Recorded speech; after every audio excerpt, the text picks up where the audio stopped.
Hello, this is Mo Transmitter Solutions. So we're going to be going over the UHF R1-S. It's going to be replacing just the regular R1. And so it does look very different. And so today I'm going to be showing you guys the out-of-the-box experience, what to look for, how to go ahead and set up the wiring. I will show you guys a wiring diagram for it. So let's go ahead and get right into it. Okay, so here we have our UHF R1-S. And so let's go ahead and get this opened up so you guys can see pretty much what you guys will be getting right out of the box.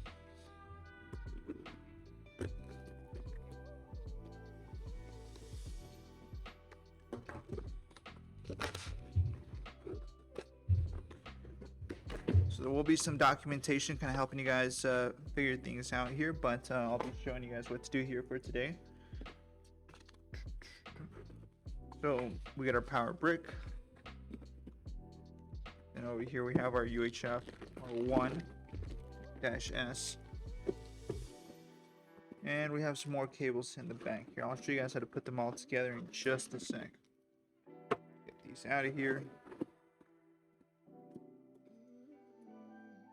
And in here we have our mounting supplies. We're not really going to be using those right now. We're just showing us how to put together the R1-S wires and pretty much how to get it so you can connect it to your access control system. Okay, so now what we have here are two screw caps that we want to go ahead and remove. Okay, and so now we want to go ahead and connect our wires.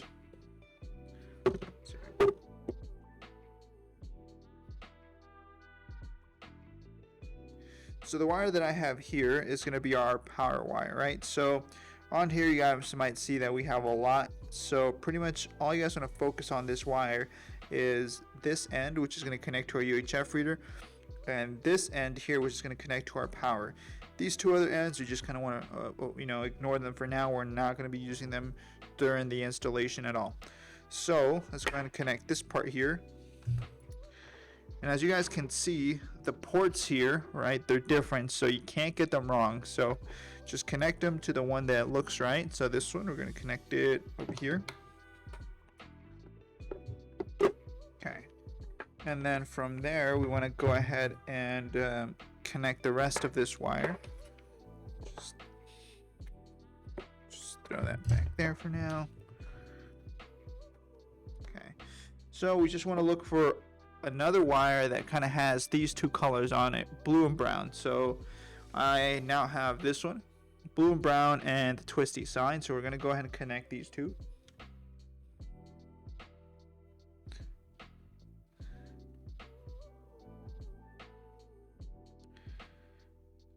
I now see that I'm going to go ahead and need some connectors. So with a little bit of magic here, we're going to go ahead and just get some connectors now.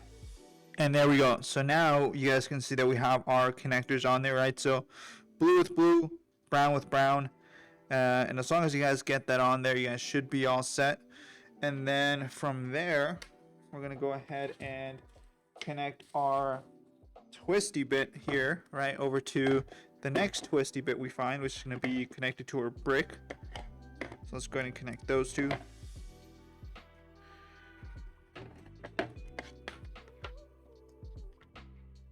And then we have our power supply, so I'm going to put that in there.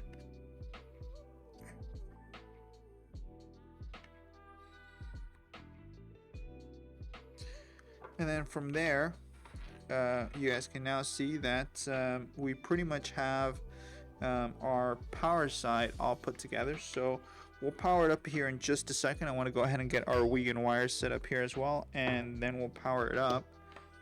So our Wiegand is actually a lot easier. So let me just go ahead and get that here.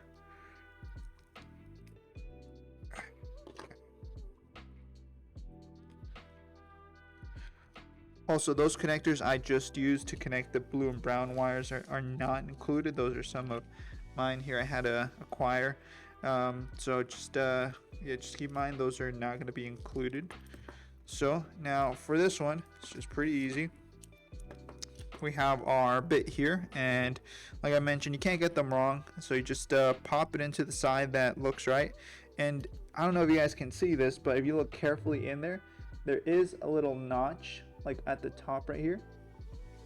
You guys might be able to tell that a little better when you guys have it there in person, but there's a notch, and in here you guys will also see that there's a notch, and you guys just want to line that up, and as long as you guys line that up, you'll get the pins in the right order.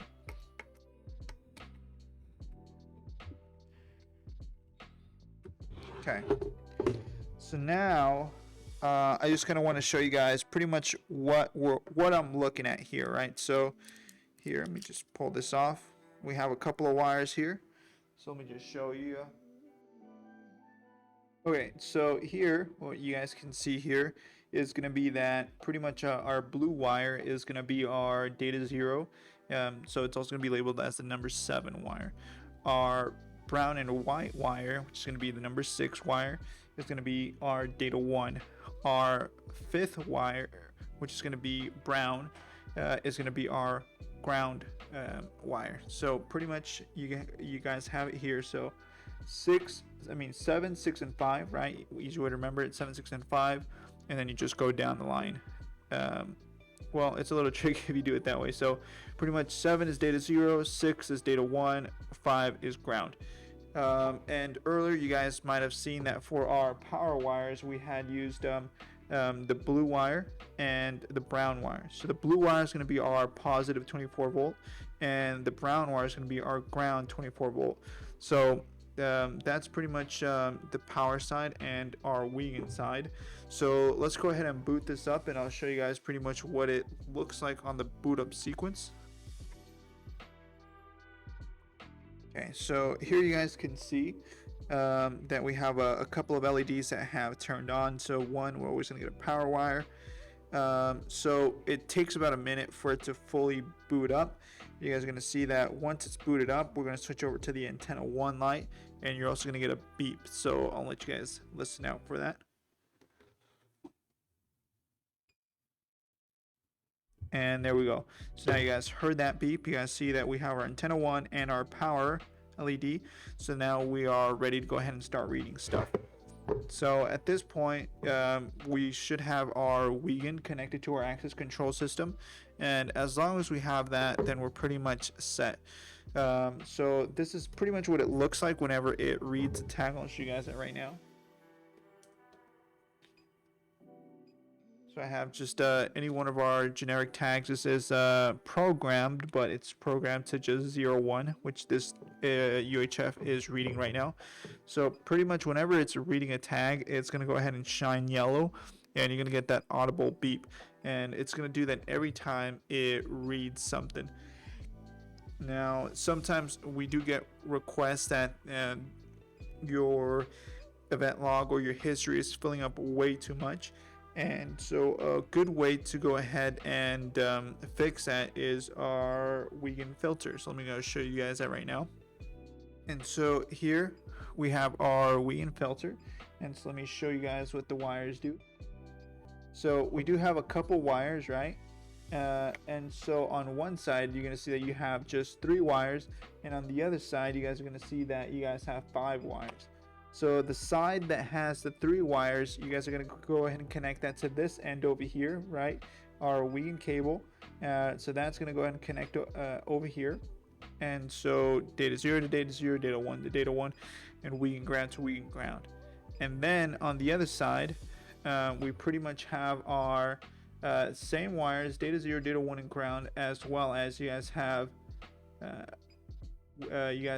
power, ground, and then you guys have power.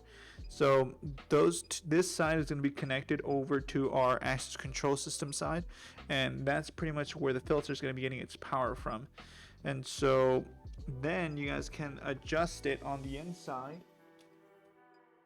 Let me show you guys that real quick. In here there is a little dial. I'm not sure you guys can see that very well, but pretty much that dial can be adjusted, so whenever you spin it, it'll be adjusted to either 1 second, 5 seconds, or up to 10 minutes.